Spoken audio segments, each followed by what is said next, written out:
Siamo due fratelli, Mauro e Simone. Io sono Simone. Nous sommes deux frères, Mauro et Simone. Je suis Simone et mon père Francesco. Dans notre ferme, nous employons 2 ouvriers. Nous cultivons une superficie d'environ 140 hectares. Nous y cultivons du maïs d'ensilage, du corn cob mix, CCM, et du maïs grain, ainsi que de la luzerne pour le foin et l'ensilage. Sur environ 35 hectares, nous cultivons du foin de blé et du maïs d'ensilage en deuxième culture.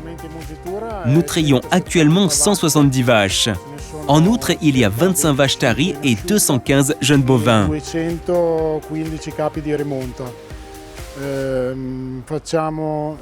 Nous nourrissons les animaux avec 6 rations différentes. Une RTM sèche pour les veaux de 3 à 10 mois avec 2 types de foin de prairie permanente et de luzerne, 0,6 kg de mélasse, de farine de maïs et de soja et un aliment minéral.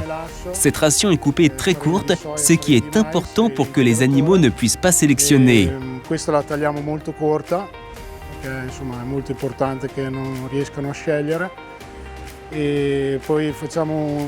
3 semaines avant le vélage, les vaches reçoivent une ration spéciale pour les préparer à la naissance. Nous ne faisons cette ration que depuis l'introduction de l'aranome. En ce moment, par exemple, nous n'avons que 9 animaux dans le groupe pour lesquels nous n'avons pas encore pu faire une ration spéciale. Nous préparons une autre ration pour les vaches taries, une ration pour le groupe des 16 à 21 mois et une ration pour les animaux âgés de 10 à 16 mois. Pour les vaches en lactation, une seule ration est présentée 4 fois par jour de chaque côté de l'étable, soit un total de 8 mélanges. Les vaches taries et les jeunes bovins sont actuellement nourris 2 fois par jour. Cela donne un total de 18 rations par jour. Pour cela, l'aranome fonctionne pendant environ 18 heures. Les 6 heures restantes, il reste immobile pour le moment.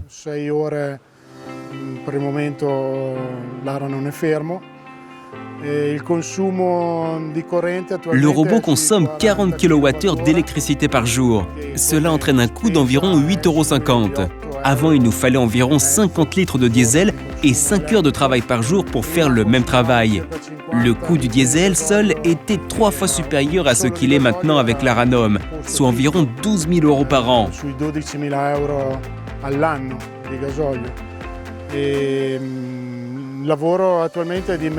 Pour remplir la réserve de nourriture, il ne nous faut plus qu'une demi-heure pour mettre le foin, l'ensilage et la paille. Actuellement, nous donnons 8 composants de fourrage grossier, 5 types d'aliments concentrés et 3 aliments minéraux ou complémentaires différents. En outre, il y a de la mélasse et de l'eau.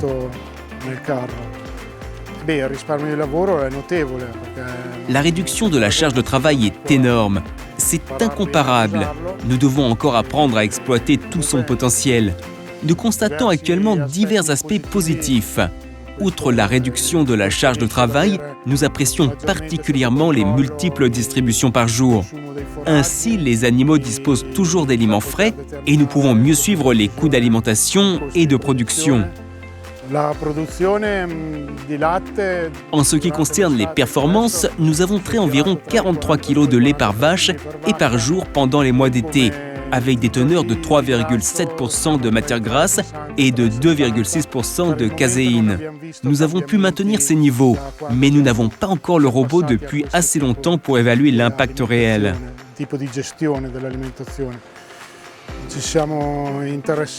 Nous avions déjà envisagé l'alimentation automatique dès la planification des étables.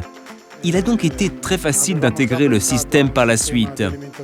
En amont du projet, nous nous sommes particulièrement penchés sur ce point.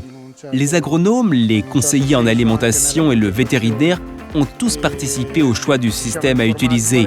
Nous avons examiné différents robots en Europe du Nord.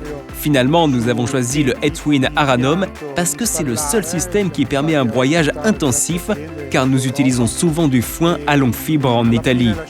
En ce qui concerne la précision du mélange, nous avons déjà pris des échantillons sur toute la longueur de la table d'alimentation et nous sommes très satisfaits. L'avantage du mélangeur horizontal est la coupe exacte et le mélange uniforme. Le système de vis sans fin peut tourner dans les 2 sens, de sorte que le conteneur complet est mélangé et que l'aliment ne flotte pas. Je trouve que c'est un très bon système.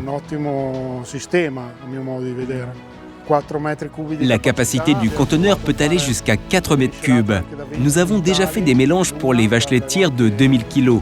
Mais en ce moment, nous préférons faire des mélanges de 1000 ou 1200 kg et les distribuer plus souvent. Les conteneurs de la réserve de nourriture peuvent servir jusqu'à 3 jours.